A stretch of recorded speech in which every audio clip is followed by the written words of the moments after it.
Comissão da Câmara dos Deputados aprova projeto que flexibiliza o uso de agrotóxico. Juiz Sérgio Moro condena ex-diretor da Transpetro a mais de 12 anos de prisão. Moro também manda investigação contra o ex-governador Beto Richa à Justiça Eleitoral. Petrobras diz que justiça nos Estados Unidos aprova acordo de ação coletiva. Na Turquia, principal rival de Erdogan aceita a derrota e faz apelo ao presidente. Greve na Argentina faz empresas aéreas brasileiras cancelarem voos. Municípios com estoque de vacina da gripe devem ampliar a imunização. Sósias de craques de futebol faturam até R$3.000 por partida da Copa do Mundo. Agora no Jornal das 22.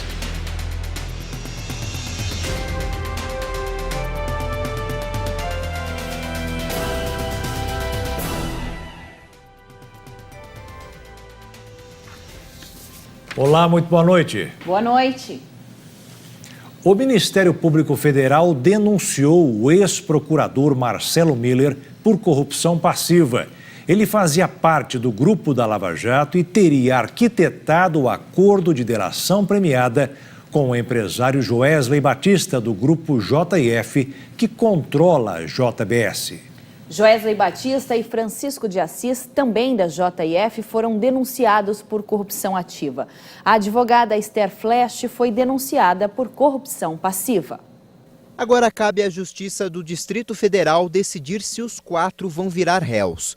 De acordo com a denúncia do Ministério Público, Joesley Batista e Francisco de Assis teriam oferecido vantagens indevidas a Marcelo Miller para conseguir um bom acordo de delação premiada. Investigadores tiveram acesso a uma fatura de um escritório de advocacia que prestou serviços à JBS. A fatura, de R$700 mil, reuniria as horas de trabalho que o ex-procurador dedicou aos delatores do grupo quando ainda era integrante do Ministério Público. Miller teria se reunido com os empresários quando fazia parte da Procuradoria-Geral da República. Ele saiu da Procuradoria-Geral da República em março do ano passado. Logo depois, virou sócio de um escritório que ajudou a fazer o acordo de leniência da JF, que controla a JBS. O acordo de leniência é uma espécie de delação premiada de empresas. Já a delação do empresário Joesley Batista foi a base da primeira denúncia contra o presidente Michel Temer, de obstrução de justiça. Joesley gravou uma conversa com Michel Temer. Para o Ministério Público, o presidente dava aval para comprar o silêncio do deputado Eduardo Cunha. Todos os denunciados pelo Ministério Público negaram que tenham cometido o crime. O Brasil tem 726 mil pessoas atrás das grades. Perde apenas para os Estados Unidos e a China. Mas se todos os mandados de prisão fossem cumpridos, a situação seria bem pior. O Conselho Nacional de Justiça informou que existem 143 mil pedidos de prisão que ainda não foram cumpridos. Não dá para saber quantas pessoas seriam detidas, porque muitas já têm várias condenações.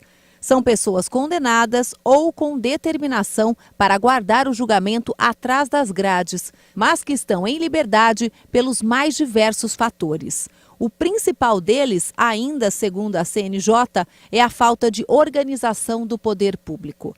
Além dos mandados que nunca foram cumpridos, tem gente que fugiu da cadeia e não foi capturada. Outros que saíram para visitar a família durante os feriados prolongados e não voltaram.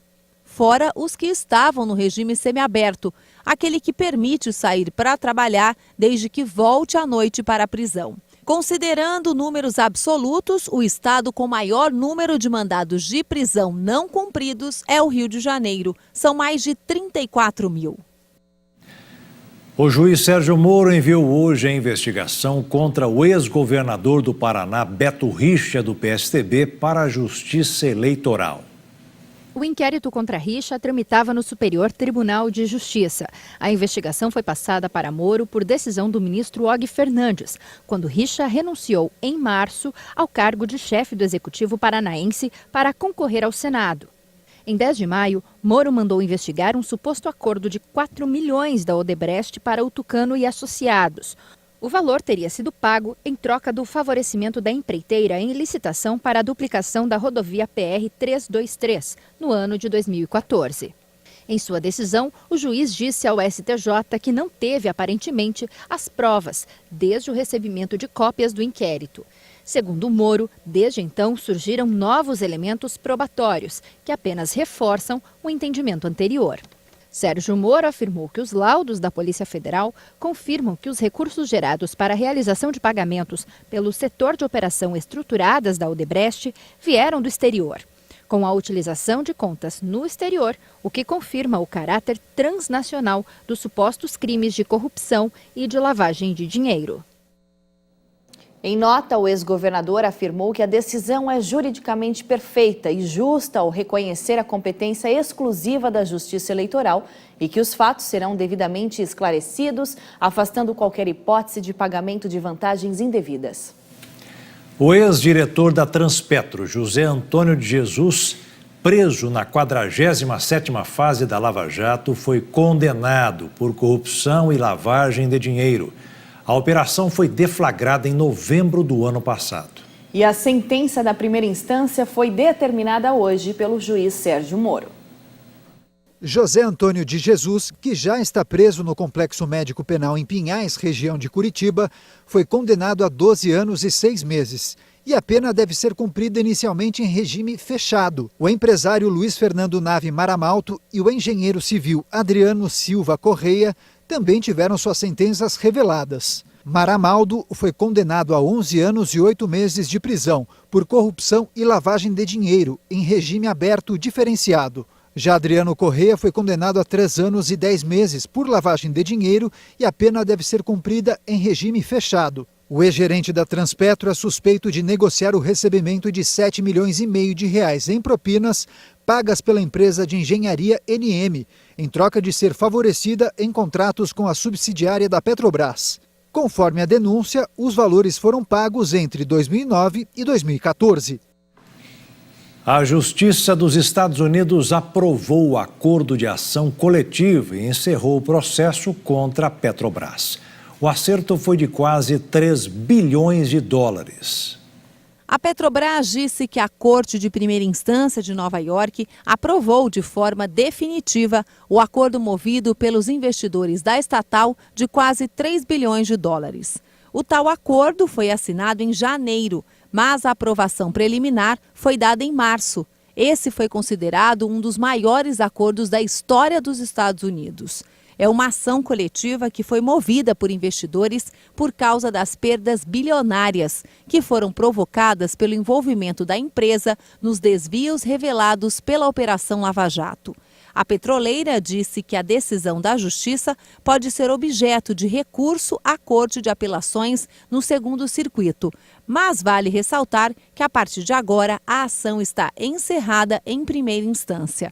No comunicado da Petrobras, o acordo não constitui a admissão de culpa ou de prática de atos irregulares pela Petrobras, reconhecida pelas autoridades brasileiras como vítima dos fatos revelados pela Operação Lava Jato.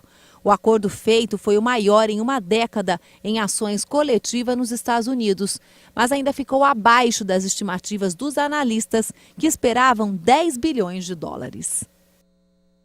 Quem procura o Sistema Único de Saúde para uma consulta, exame ou cirurgia sabe que existe uma lista de espera, mas não sabe quando vai ser chamado. O projeto em análise na Comissão de Assuntos Sociais prevê mais transparência nesse processo. Marcar uma consulta em um hospital público é um desafio. Eu fiz, tirei um cisto, né? E demorou mais ou menos quase uns 2 anos. E aguardo o chamado pelo telefone.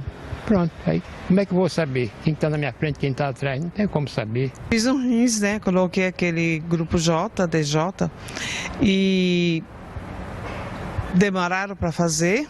Foi preciso entrar no Ministério Público, minha família. Um projeto que está sendo analisado pelos senadores quer obrigar o SUS a informar o paciente em no máximo 5 dias quando será a data da consulta. O paciente que precisa de uma consulta, de um exame ou de uma cirurgia, após o pedido, em até 5 dias, ele tem que receber um protocolo marcando a data e local aonde haverá o procedimento. Profissionais de saúde também podem responder a uma ação de improbidade administrativa caso soneguem informações. O objetivo é dar mais transparência para os usuários do Sistema Único. De modo que se procura, daqui para diante, disciplinar, proteger, acabar com favores àqueles que precisam de um atendimento pelo SUS. E veja a seguir, Senado analisa a proposta que pode criar licença maternidade para avós maternos. E ainda, governo fecha acordo com a Alemanha para repatriar ararinhas azuis.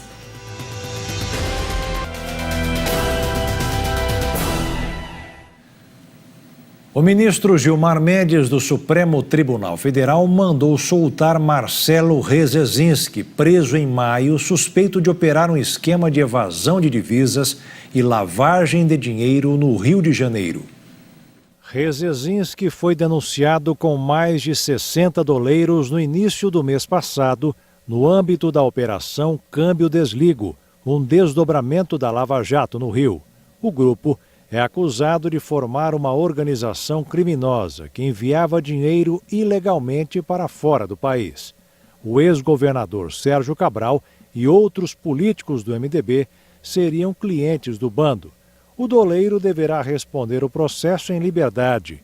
O ministro Gilmar Mendes considerou que não existem elementos concretos que indiquem a possibilidade de novos crimes ou de fuga do suspeito. Ele teve o passaporte recolhido e não pode ter contato com outros investigados no caso. Marcelo é o 6º alvo da operação a deixar a prisão por ordem do ministro do STF. E o juiz Marcelo Bretas libertou o doleiro Roberto Rezezinski, irmão de Marcelo, que também estava preso pela força-tarefa da Lava Jato no Rio. A decisão do magistrado aconteceu após o ministro Gilmar Mendes conceder um habeas corpus a Marcelo Rezezinski. Segundo o magistrado fluminense, seria injusto manter Roberto preso, já que ele e o irmão respondem a processos com base nas mesmas acusações. Quando uma criança nasce, os pais têm direito a uma licença do ambiente de trabalho. Para as mães, a licença maternidade pode ter duração de até 6 meses, né, Carol? Você que teve essa oportunidade. E no caso dos pais, são permitidos 5 dias. E o Senado está analisando uma proposta que pode criar o benefício para os avós maternos. Glauson e Ayla tiveram a primeira filha recentemente. O casal contou com a ajuda dos pais dela nessa primeira etapa de cuidados com a bebê Fernanda. É muito, muito importante mesmo para a mulher, que a gente chega em casa debilitada, então tem o marido ali para apoiar com a criança e a gente ainda tem os pais para poder ajudar nas outras tarefas que não param. Mas nem todas as famílias têm a mesma sorte da Ayla. Segundo dados do Conselho Nacional de Justiça, cerca de 10% das crianças brasileiras não são reconhecidas pelo pai. Para esses casos, um projeto em análise no Senado prevê conceder licença de 5 dias para os avós maternos ajudar nos primeiros dias de nascimento do bebê. Quando nasce a criança e não tem o nome do pai na certidão de nascimento, quem ajuda normalmente são os avós. Então que seja assegurado para o avô ou para a avó materna a possibilidade de ter os 5 dias para apoiar, dialogar, conversar, aquele carinho, né, que o avô vai dar como pai praticamente para a criança. A assunção pelos avós de uma responsabilidade paternal é perfeitamente razoável e, a meu ver, admissível. Os avós da Fernanda concordam com a aprovação da lei. Eu acho muito importante esse projeto, porque você tem mais tempo para cuidar tanto da gestante, né, quanto do bebê. Inclusive eu estou de férias, né? Podia estar de licença. Essa enfermeira também é favorável ao projeto e lembra, é fundamental a mãe contar com o apoio de um familiar quando a criança nasce. Tem tanta coisa para fazer, né? Não necessariamente ir lá só cuidar do bebê, não. Mas tem tanta coisa que acontece no entorno que a gente pode estar ajudando. Eu acho que essa lei é essencial. A avó e a avó merecem estar lá ao lado, ajudando, contribuindo.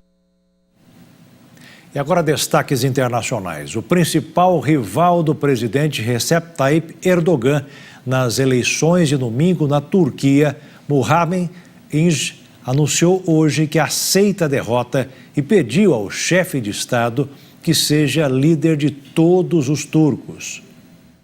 O principal rival do presidente Recep Erdogan nas eleições de domingo na Turquia, Muharrem İnce, anunciou nesta segunda-feira que aceita a derrota, embora tenha declarado que o pleito foi injusto, e pediu ao chefe de Estado que seja o líder de todos os turcos. Caro senhor Erdogan, a partir de hoje não se comporte como o presidente do partido AKP. Você é o presidente de 80 milhões. Abrace a todos. Eu recomendo usar o meu slogan, o presidente de todos. O deputado do CHP, principal partido de oposição, recebeu quase 31% dos votos, segundo a agência estatal Anadolu. İnce critica a reforma constitucional proposta por Erdogan, que reforça os poderes do presidente. A mudança do sistema parlamentarista para presidencialista foi programada para entrar em vigor após as eleições. As duas Coreias recordaram hoje o início da guerra sem que a imprensa oficial norte-coreana recorra às tradicionais críticas anti-americanas. Uma cerimônia em Seul relembrou o aniversário de 68 anos do início da Guerra da Coreia. O conflito na península começou em 25 de junho de 1950, quando o norte invadiu o território vizinho e conquistou a capital sul-coreana 3 dias depois. O primeiro-ministro Lee Na-kyong destacou a aproximação diplomática na península e também as duas reuniões de cúpula entre as Coreias, que aconteceram antes do encontro do líder norte-coreano Kim Jong-un e o presidente americano Donald Trump. A cada 25 de junho, a imprensa oficial norte-coreana critica os Estados Unidos, mas não este ano. Analistas explicam a moderação pelo desejo do governo da Coreia do Norte de conservar o impulso obtido às relações com o país fechado após a reunião entre Kim e Trump em Singapura.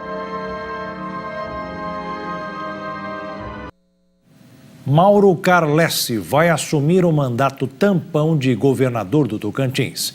Ele foi eleito com mais de 70% dos votos válidos para governar o estado até o dia 31 de dezembro.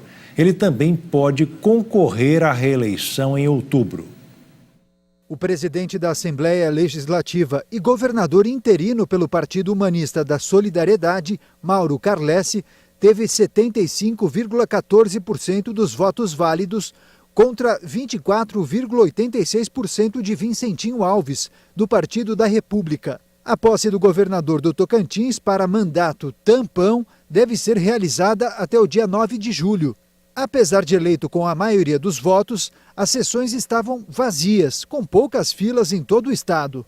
O número de abstenções, votos brancos e nulos somou 51,83% do total de eleitores. Mais de 527 mil pessoas não optaram por nenhum candidato, um índice recorde na história das eleições no Tocantins. A eleição suplementar foi convocada após a cassação do ex-governador Marcelo Miranda, do MDB, e da vice dele, Cláudia Leles, do PV. Os dois foram considerados culpados por captação ilegal de recursos para a campanha eleitoral de 2014 pelo Tribunal Superior Eleitoral. Com isso, Carlessi assumiu o governo do Tocantins e se candidatou para permanecer no cargo. Após saber do resultado, ele disse que ele cuidou da saúde, da educação, da segurança pública e da infraestrutura, e o povo reconheceu. O senador Vincentinho Alves reconheceu a derrota e agradeceu aos quase 121 mil eleitores que votaram nele. A ararinha azul extinta na natureza estará de volta a casa. O governo fechou um acordo com a Alemanha para trazer as aves para repovoar nossa caatinga. O ministro do Meio Ambiente, Edson Duarte, fechou ontem na Bélgica um acordo com a Alemanha que vai repatriar cerca de 50 ararinhas azuis. A ararinha azul é uma espécie endêmica da caatinga e é considerada uma das mais ameaçadas do mundo. está extinta na natureza desde 2000 e restaram apenas as aves em cativeiro. Até hoje não se sabe se morreram ou se foram capturadas por alguém. Os poucos exemplares que ainda restam em coleções particulares vêm sendo usados para reproduzir a espécie em cativeiro, quase todos no exterior. A bela ave foi descoberta no começo do século XIX e é exclusiva da caatinga brasileira. O declínio da espécie foi atribuído a 2 fatores: a destruição em larga escala do seu habitat e a captura para comércio ilegal nas últimas décadas.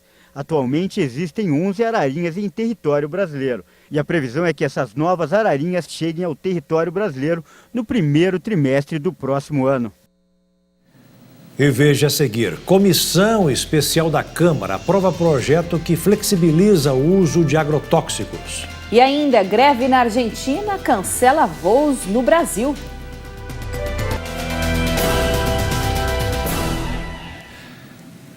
A Comissão Especial da Câmara dos Deputados aprovou hoje o texto base da lei que flexibiliza o uso de agrotóxicos no país.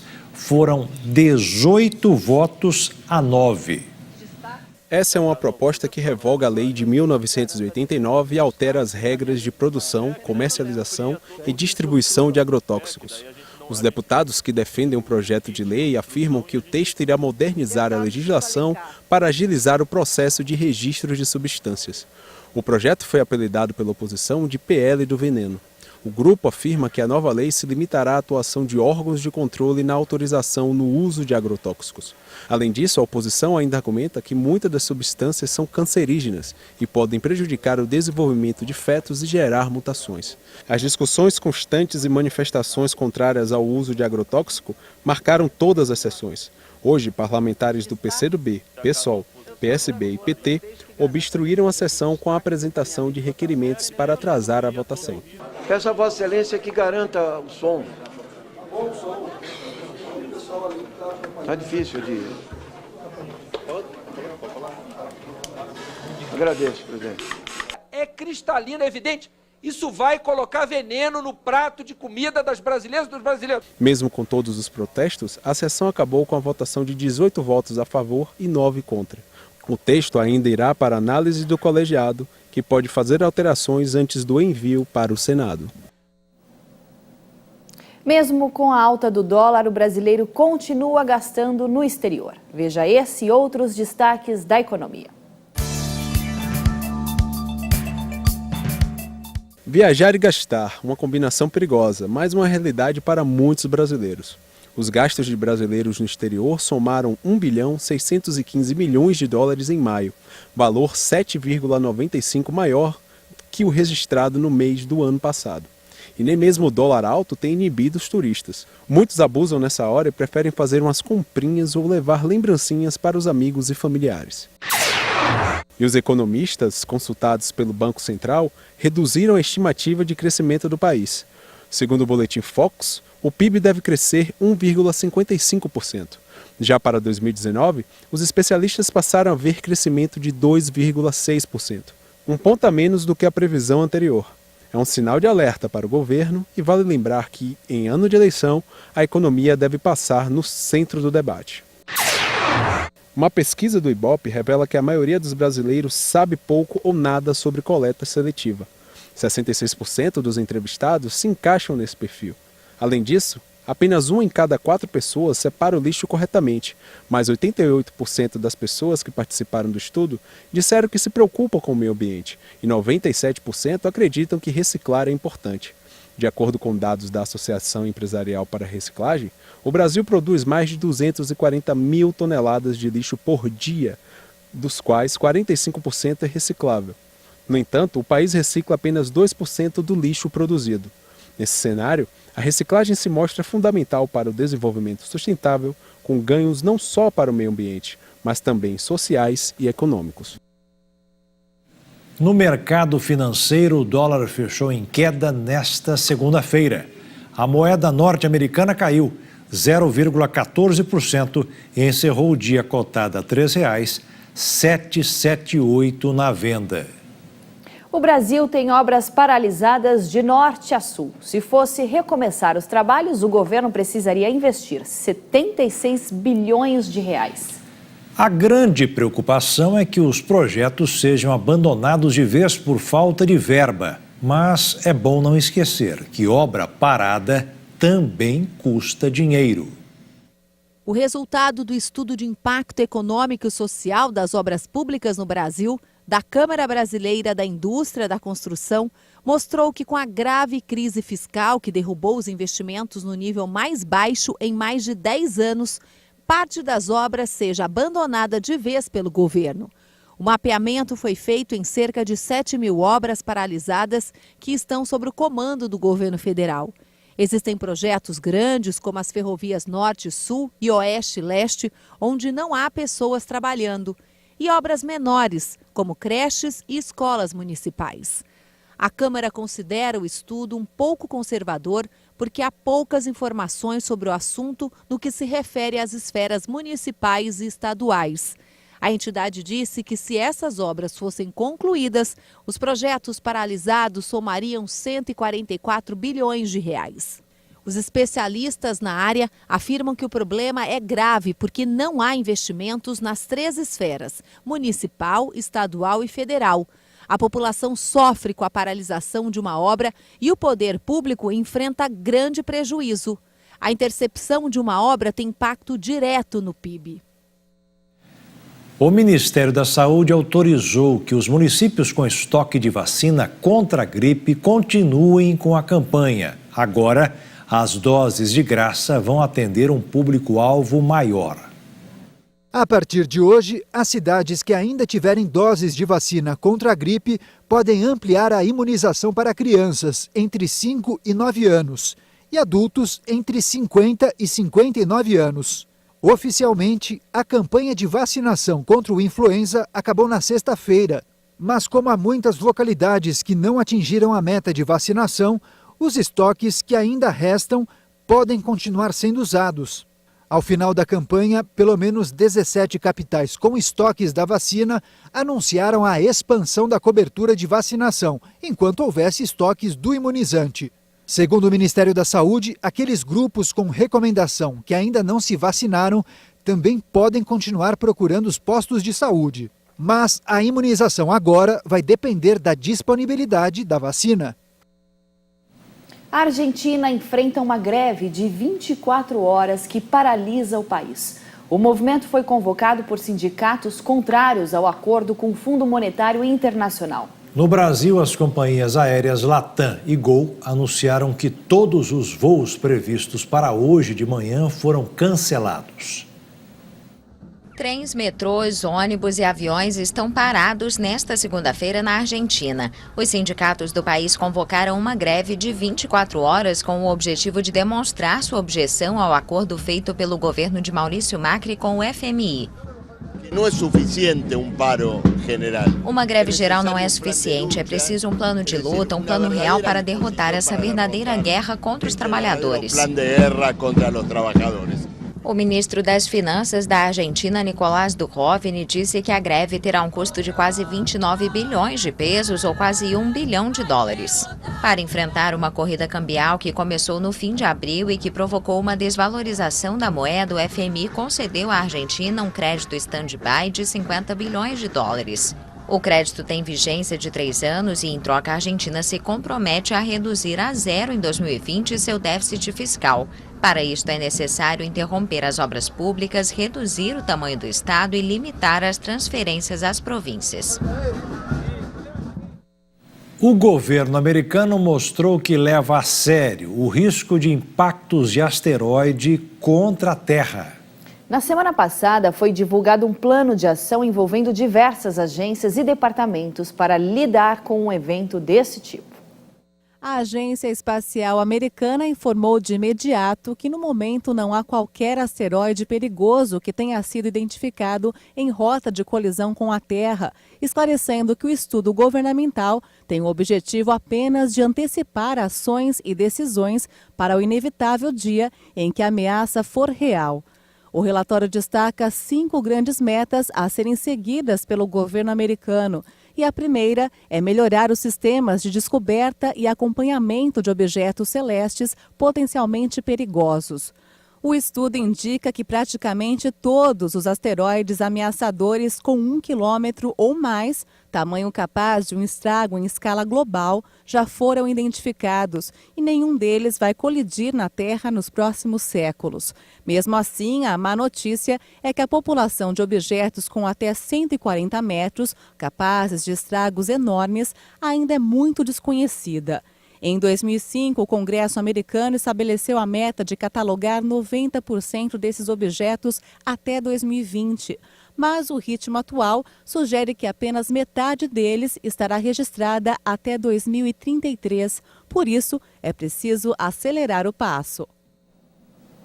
No próximo sábado, dia 30 de junho, o mundo celebra o Dia do Asteroide, uma iniciativa da ONU para aumentar a conscientização sobre o problema dos asteroides e educar a população global a respeito. Você que acompanha o Jornal das 22 pelo Canal 1, fique agora com a programação da sua região. E ainda, sósias de jogadores de futebol aproveitam a Copa do Mundo para faturar.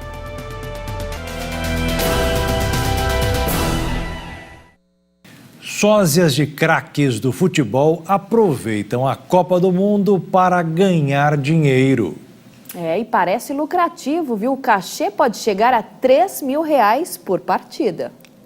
Você já imaginou andar na rua e dar de cara com o Neymar? Dá até para confundir, né? E esses outros, será que você reconhece? Afinal, quem são eles? Todos são sósias dos jogadores de futebol. Além do Neymar, tem o Marcelo, o Gabriel Jesus, o Romário e o Ronaldinho Gaúcho. Como é que começou isso? Como é que as pessoas começaram a falar, olha, você parece com o Ronaldinho Gaúcho, e você aproveitou isso também, né, para ganhar um dinheirinho, por que não? Bom, isso começou em 2003, na época o Ronaldinho Gaúcho começou a carreira dele, começou a minha carreira também, né? Há exatamente 8 anos atrás, onde eu trabalhava como garçom, né? E, por ironia do destino, era um bar de santistas, e eu não sabia quem era o Neymar. E aí eles pediam foto, deixa eu tirar uma foto, Neymar. Eu falei, mas quem é Neymar? Eu não sabia nem o que era, aquela época que ele tinha acabado de subir pro profissional. Pra mim começou uns 10 anos atrás, assim como saiu uma foto minha no jornal Estadão, saiu nas primeiras páginas aí do Estadão. A primeira coisa que eu fiz foi lá e comprei todos os jornais da banca e saí distribuindo para meus amigos. E eles são tão parecidos com os craques que por onde passam chamam a atenção. Os sósias viraram celebridades. Todo mundo quer tirar foto. Na praça de alimentação pedem para tirar foto, ficam impressionados, como parece. Crianças, ontem mesmo eu estava voltando da Paulista, a menina pediu para tirar foto comigo. E aí, achou parecido mesmo? Pô, não achei, eu achei mais Neymar. E Neymar tá meio forçado, mas Ronaldinho também parece pra caramba. Vocês andando por aqui, viram eles de longe, qual foi a primeira reação de vocês? Bom, na hora que eu vi, eu já falei, Cláudia, é o Neymar, é os meninos da Copa. E o que começou como brincadeira, agora é coisa séria. Eles encaram como trabalho, ainda mais agora. E ser parecido com um jogador de futebol tem lá suas vantagens, principalmente nessa época de Copa do Mundo. Os meninos aproveitam para faturar. Um cachê chega a custar até R$3.000. O trabalho é tudo recente, mas o cachê também chega a ser alto. Depende da marca, depende para quem, que vai variando o cachê. A aparência até engana, mas será que com a bola eles também fazem bonito?